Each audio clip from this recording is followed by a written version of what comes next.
Eh bien, bonjour à tous, en semi-différé de la RICAI.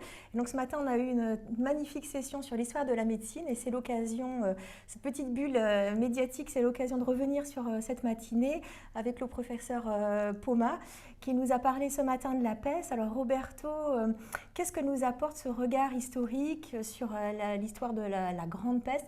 Quels seraient les 2-3 messages qu'on pourrait en retirer avec nos yeux maintenant de médecins, cliniciens ou historiens du XXIe siècle?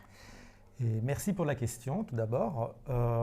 Écoute, moi je pense que c'est extrêmement passionnant d'étudier l'histoire de la peste noire parce qu'on retrouve pas mal de similitudes avec ce que nous avons vécu à titre individuel, à titre collectif aussi, pendant la période du confinement, pendant disons le moment le plus difficile de la pandémie du coronavirus entre 2020 et 2021.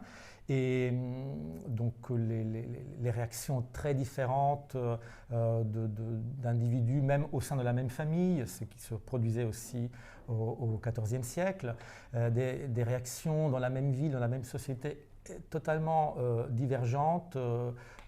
D'un côté l'extrémisme religieux, de l'autre côté une sorte de désir de s'abandonner au plaisir, au désir et la pulsion de vie. Ce qui est intéressant aussi, je trouve, ce que l'approche historique nous apporte, c'est un certain recul qui nous permet de voir de façon très distincte les différents enjeux, les différents aspects les différents effets aussi sur la société et d'une pandémie, enfin d'une très grande épidémie.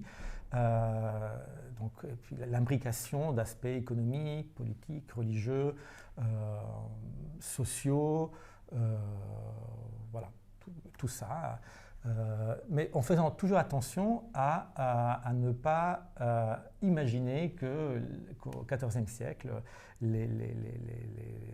nos semblables, les Français d'il y a 700 ans, 600 ans ou 700 ans ressentaient les choses de la même manière que nous parce que la construction sociale du corps, de l'imaginaire de la maladie était très très très très différent.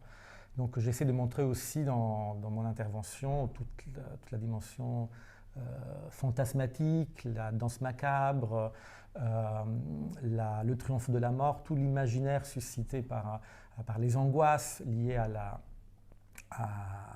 l'incertitude d'une mort imminente, soudaine, possible, d'une épidémie incontrôlable.